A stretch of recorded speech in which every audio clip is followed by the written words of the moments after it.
You know, when people start their YouTube videos, they tend to say, "Hello, everybody." But there's a few of you watching this channel that I'm going to say, "Hello, somebody." You know what? I actually stood stand up for the first time uh, in, well, for the first time ever. I've never done it before. And judging by these videos, you wouldn't think that it went as well as it actually did. Anyway, this is going to be a quick one today. Just want to document while it's still fresh. We shot two more short films. The first one is a creepy. It was supposed to be a horror, but it ended up just being like a creepy psychological drama kind of thing. Written and directed by Elisa, because she was a good match for the story, which I will not spoil here in case you want to watch it later when I release it, because I've now been approved for testing on audiences, and that process has also begun, which I'll get back to. Um, anyway, but the thing that's different about this one is that we shot it on a lens that sees 180 degrees. Because Blackmagic Design just released a camera that's made for shooting content on the Apple Vision Pro, and it comes with fixed lenses for seeing 180 degrees. And it felt prudent to go, okay, so what happens to the short films and the test scores if we do shoot it that wide? Like, am I completely wrong that you can go tighter and make other images, or will it just be better if I just concede and go, okay, fine, let's shoot it 180? And initially I thought maybe it did, because as soon as it was finished, I looked at it and went, this one really works in frameless. Actually, it could be a toss-up of which one is the best out of these two, actually. But it comes with two big caveats. The first one is it's a creepy short film. Like, the images coming out of a fisheye 10mm lens for on full frame, even though I de-warp the image in DaVinci Resolve, are not pretty. And kind of like everything's a little bit warped, a little bit off, a little bit weird. But that actually works in the favor of this story, which is a little bit off, a little bit creepy, a little bit weird. So there's a really big chance that visual approach was just the right approach for that short film, because the very next film I made was me saying, oh, okay, well, if that works so well, then let's now shoot a drama scene around a table, three people arguing, and shoot it on a lens that's 180 and see if that scores higher than Based on a True Story, which is three people arguing. Um, but even before shooting it, I started thinking, hang on, I think I'm going to shoot this on a 24 4mm full frame as well, the same way that I shot Medusa. So actually, sorry, Based on True Story, so that I can compare those two frameless versions to them, each other, as well as to the framed one. And I'm really glad I did, because you know what? The 180-degree version of three people sitting around a table arguing is not good.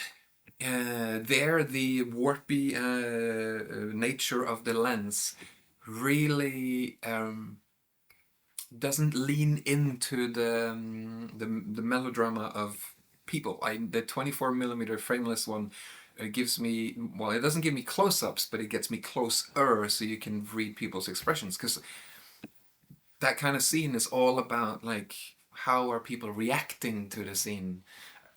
That one's called, oh, it doesn't have an English name yet. In Norwegian it's called Arvehelvete, which is like fucking inheritance, I guess. Anyway, the screen version, in my opinion, is still the best version of Arvehelvete. Um, because you do have the close-ups where you go all the way. But if you are going to go frameless, three people talking, looking at these two frameless versions, the 24mm is the best compromise, because 10mm just makes it feel like I'm sitting at the other side of the table, not emotionally engaging. You know, all of these will be available, so you can make up your own mind later, but it's very clear from the second film that the reason the 10mm worked in the first one is more to do with the content of the film being matched well with the lens than that lens now being the be all and end all. Which I'm tend to prove again, because one of the two next things we're making, oh, both of them actually, are being shot on 180-degree lens, as well as something else, so I can keep doing this frameless versus frameless versions. I'm not audience testing both of them. I'm just audience testing the one that I think is the one that might stack up closest to the framed version. But yeah, so we're doing an action and another visual storytelling based one right after Easter. Important side note, in the creepy film, the other caveat as to why that one works is because we actually removed element of the story to make it work. There were several shots that just weren't working because we were trying to do visual storytelling. But again, when there is no frame, you can't read the image, you're just sitting inside it. And there was a subplot of one of the characters objectifying women, so we shot some close-ups of cleavage, but when there is no frame, you just see a part of a human and your eyes just instantly go looking, where am I supposed to look? Which happens consistently with frameless. It's just impossible to make people look in a specific place unless you light that one specific thing. If it's too close, it's like cleavage, like face, these kind of things. So, and what I mean by that caveat is that that one works maybe because of the lens.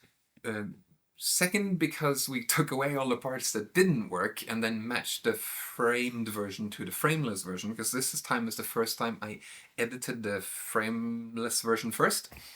And on top of that, we were so conscious of how this was going to work framelessly as we were designing the shots that I actually think we maybe didn't shoot the best possible version of the frame version. I think there should have been more handheld and closer shots in the framed version, which would have made that one emotionally feel different.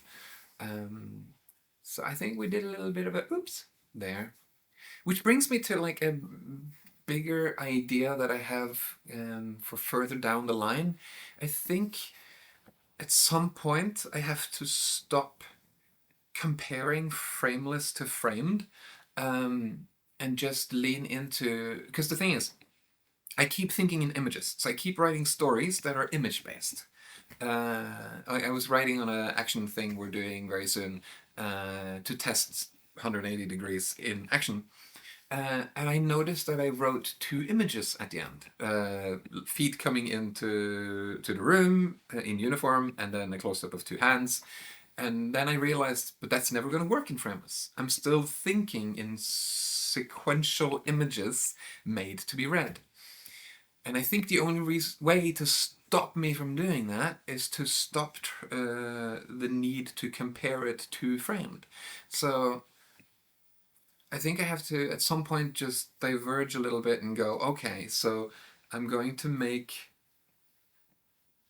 a frameless experience that's about the situation, not images, and just the experience itself, just to release this whole idea of thinking as an editor, which is kind of how I write the short film scripts that I do. Like I'm writing the edit. I do have to say though, my gosh, the three actors in fucking Inheritance knocked it out of the park. Amazing. They've really got it.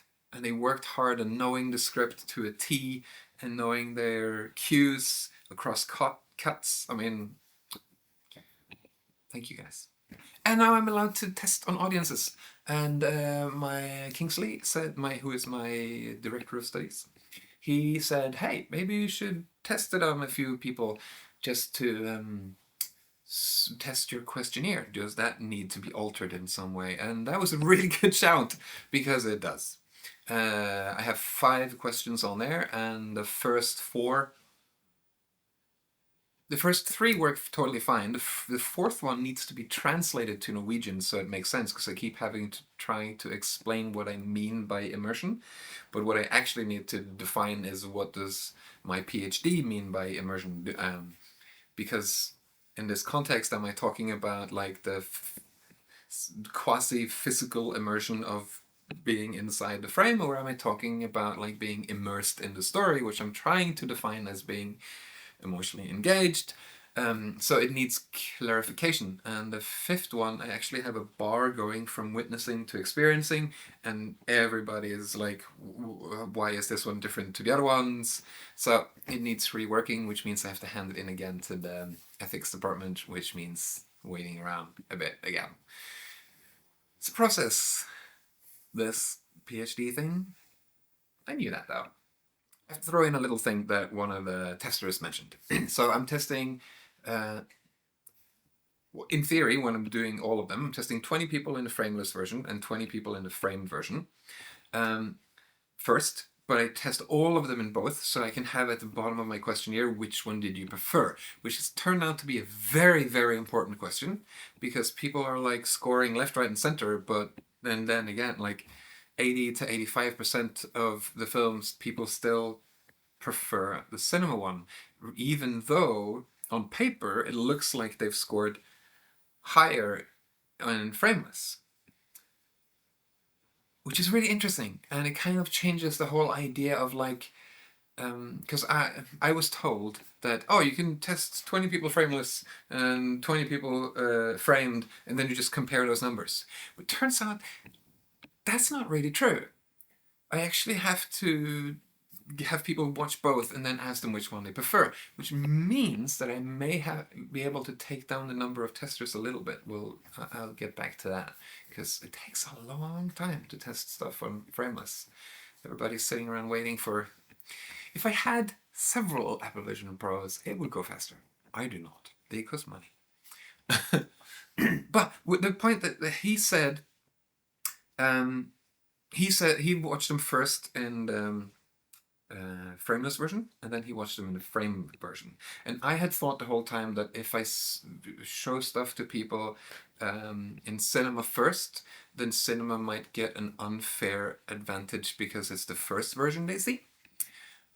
But he said it could also be the opposite, because the frameless version has story elements being lost due to, you know, your eye tracking either not going to the edges of frame, or you being distracted and looking around at other things, which means, like, for instance, Caravan, he said that he didn't get the story the first time. He didn't see somebody plant a knife in a... which is very, very clearly shown in the framed version. So for him, the cinema one score...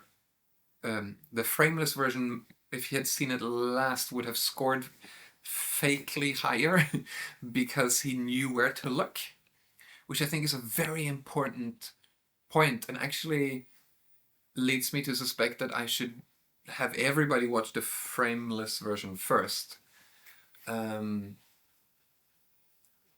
So yeah, because otherwise you're giving the frameless experience a unnatural leg up. Actually, I have to, like, so I'm gonna test on a lot of people, and then I'll do a breakdown of what this means, and then I'll tell you about it, because I like talking to nobody that doesn't respond. Hello, emptiness. Hello, darkness, my old friend. It got dark while I filmed this, by the way. It's actually nighttime. I'm faking this daylight. You know, films. It's all fake. It's true. I have become rambling now. So I will go. And most of you stopped watching by now anyway, so I can say whatever I want. Bananas. Apples. I do like fruit.